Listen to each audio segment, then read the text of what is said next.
देवताओं ने समझाया। उधर तारकासुर नाम का राक्षस हुआ, जिसे वरदान था कि भगवान शंकर के पुत्र से ही उसका वध होगा। अत्याचार करने लगा। ब्रह्मा जी सब शंकर जी के पास गए, महाराज आप शादी करो। शंकर जी बोले एक बेर करी थी, दोबारा करो। नहीं माने। भगवान राम जी प्रकट भय। भगवान राम जी ने कथा सुनाई। शंकर जी बोले आप कथाकार कब से बन गए? राम जी बोले हम तो जन्मजात कथाकार हैं। शंकर जी बोले जन्मजात? बोले है हम समझ नहीं पाए, आप जन्म से कब से कथा कह रहे हो? राम जी बोले जब हमने जन्म लिया था तो कही कथा सुहाई मातु बुझाई। राम जी बोले हमने तो बचपन में सबसे पहले कथा अपनी माँ को सुनाई थी, तब से हम कथाकार हैं। राम जी बोले हमने आपको भी कथा सुनाई, और कथा जिससे सुनो दक्षिणा भी देनी चाहिए। शंकर जी बोले मांगो। बोले कुछ नहीं मांगना है। राम जी बोले दक्षिणा में हमें यही दे दो कि आप शादी कर लो। शंकर जी बोले महाराज एक बार की थी, एक बार और। ठीक है आपकी जो आज्ञा, हम सिर पर आज्ञा लेते हैं। राम जी बोले नहीं नहीं सिर पे मैं नहीं, सिर पर आज्ञा मत रखो। बोले क्यों? बोले सिर पर है गंगा, हमने दी आज्ञा कहीं गंगा में आज्ञा बह गई। तो बोले फिर? बोले हृदय में आज्ञा रखो। बोले आपकी आज्ञा हृदय में ही है। तो राम जी की बात मानकर रघुनाथ जी की आज्ञा को उर में रखा, और भगवान शंकर ने पार्वती जी के साथ में विवाह करने के लिए हाँ कह दिया। जय हो। शंकर जी बोले तैयारी करो देवता। खबर भेज दी पार्वती जी के पास, पार्वती जी के पिता हिमवान के घर पर, कि भोले बाबा दूल्हा बनकर के आएंगे। बारात की तैयारी हो रही है। इधर देवता बारात की तैयारी कर रहे। जमराज का वाहन भैंसा, यम का वाहन भैंसा। अब जमराज लगो सर्फ एक्सल लेके घिसबे। भैंसा बोलो हुजूर आज क्या बात है, इतना रगड़ा क्यों जा रहा? जमराज बोले जब तक आज करिया से गोरो नहीं बना दो तब तक छोड़ भी ना। भैंसा बोलो हुजूर चाहे जितना रगड़ लो, हमें करिया को करिया ही रहना है, क्योंकि हमें भैंसा। आखिर इतनी सजावट क्यों? यमराज बोले तुम्हें पता नहीं है, बारात में जाएंगे। किसकी? भोले बाबा की। अरे जय हो महाराज। इंद्र का वाहन क्या? ऐरावत हाथी। हाथी का रंग कैसा है? सफेद। इंद्र अपने हाथी को सजा रहा, ब्रह्मा जी अपना वाहन सजा रहे, भगवान विष्णु अपना वाहन। लेकिन हद ये है जिन्हें दूल्हा बनना है उन पे किसी का ध्यान नहीं है। शाम हो गई, बारात चलने की कुछ देर बाद देरी है। नंदी आए, बोले सरकार शादी है। शंकर जी बोले चलो। नंदी बोले सरकार ऊपर से नीचे तक कुछ नहीं है शरीर में, अगर इस प्रकार से आप शादी करने गए कोई अपनी बिटिया देगा? भगा और देगा। शंकर जी बोले तो? बोले श्रृंगार तो करो। शंकर जी बोले ऐसे ठीक। हनी नंदी बोले नहीं आज दूल्हा हो, श्रृंगार करो। महाराज मुकुट ले आए। शंकर जी बोले नहीं नहीं ऐसे ही ठीक है। क्यों?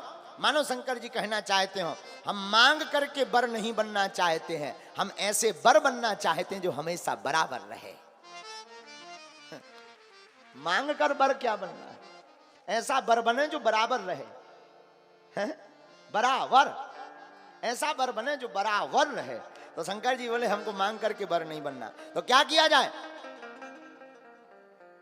जटा मुकुट अहि मोर सवारा,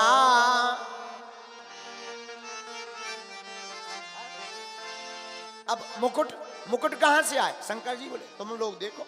नंदी बोले कोई दिक्कत नहीं। नंदी ने शंकर जी के जटाओं को लिया और जटाओं को ऐसा बांधा कि वो दूर से मुकुट ही लगने लगे। कहा ये बहुत अच्छा रहा।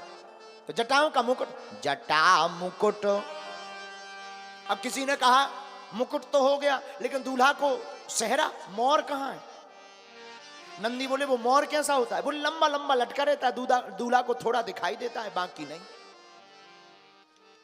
मोर कैलाश पर्वत पर कौन सी दुकान खुली? नंदी बोले कोई दिक्कत नहीं, इसकी भी व्यवस्था। नंदी भागे भागे गए, पतरे पतरे सफेद सफेद पीरे पीरे लाल लाल सांप पकड़ ले आए, छोटे छोटे। और सब सांपों को लिया, उनका मुंह बांध दिया और मुंह का जो तरफ था मुंह के तरफ वाली जटाओं में कर दिए और पूंछ को सामने लटका दिया। बोले क्या गजब का मोर बन गया है। और हम नहीं कह रहे, रामचरितमानस में गोस्वामी जी कह रहे जटा मुकुट अहि, अहि माने सांप, अहि मोर सवारा शिवही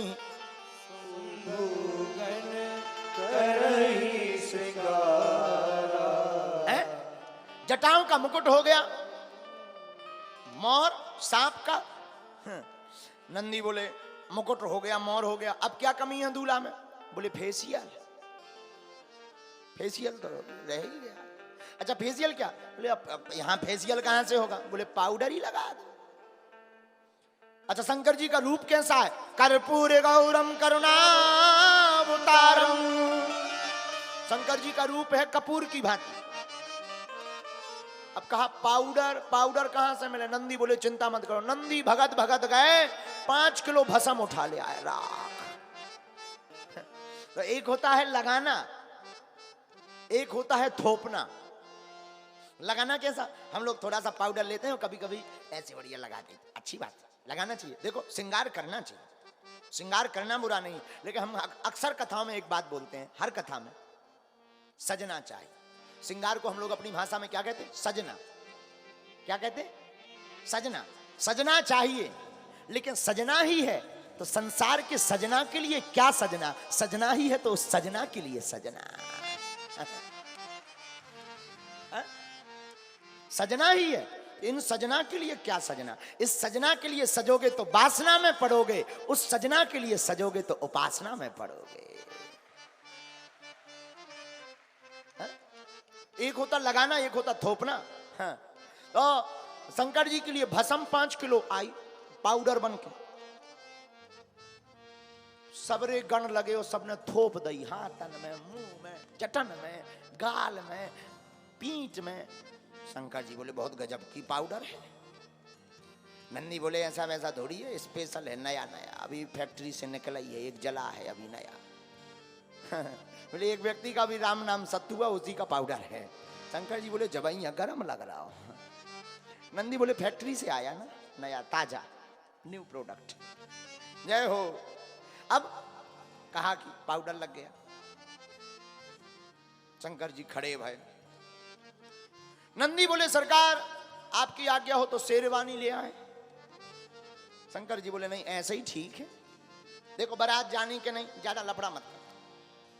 कहा महाराज कुछ तो पहन लो, इज्जत तो ढकी रहा है, इतना तो कुछ पहनो। शंकर जी बोले नहीं ज्यादा कुछ। नंदी का दिमाग चल गया। नंदी बोले सरकार कुछ ना पहनो, जिस मृग छाला पे बैठे हो वही लपेट लो कब वाले में। शंकर जी बोले हाँ वो ठीक है, वो चलेगी। मृग छाला उठाई, अमृत छाला कमर में लपेटी। अमृत छाला में कौन कोई बटन है कि बट्टे के जाए, नीचे खिसक गई। नंदी बोले अब करें क्या? कोई बोला चिपकाओ। नंदी बोले कहीं अगर चिपकाया और बीच भांवर में खिसक गई,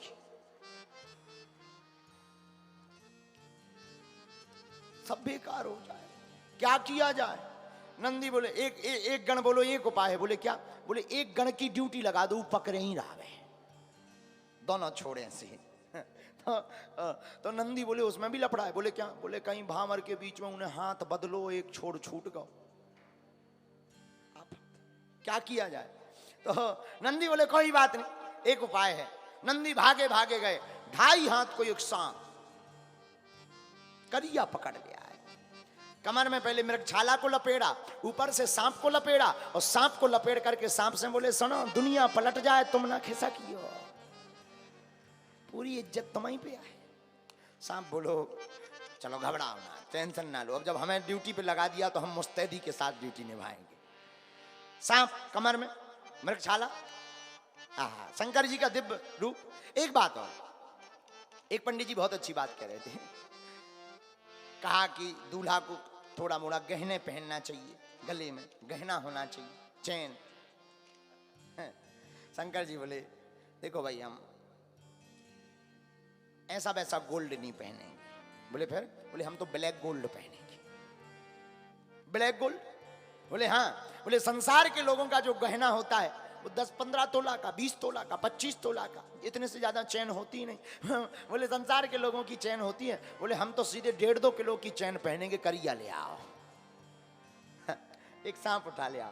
और शंकर जी की चैन भी बड़ी अद्भुत है। एक पंडित जी बड़ी अच्छी भाषा में सुना रहे थे अभी मानस सम्मेलन में, बोले शंकर जी की चैन इतनी खतरनाक कि अगर मंच के नीचे से शंकर जी की चैन अगर निकल जाए तो पूरी जनता भी चैन हो जाए। शंकर जी की चैन अगर छूट जाए पूरी जनता बेचैन। मैं जनता तो छोड़ो, अगर दाव लगे तो ये कलाकार भी बेचैन। अगर कहूं अगर चैन ऊपर हाँ चढ़ गई फुसकारत, कलाकार भी कहेंगे गुरुजी अब तुम करो कथा हम चले। बोलो सीताराम।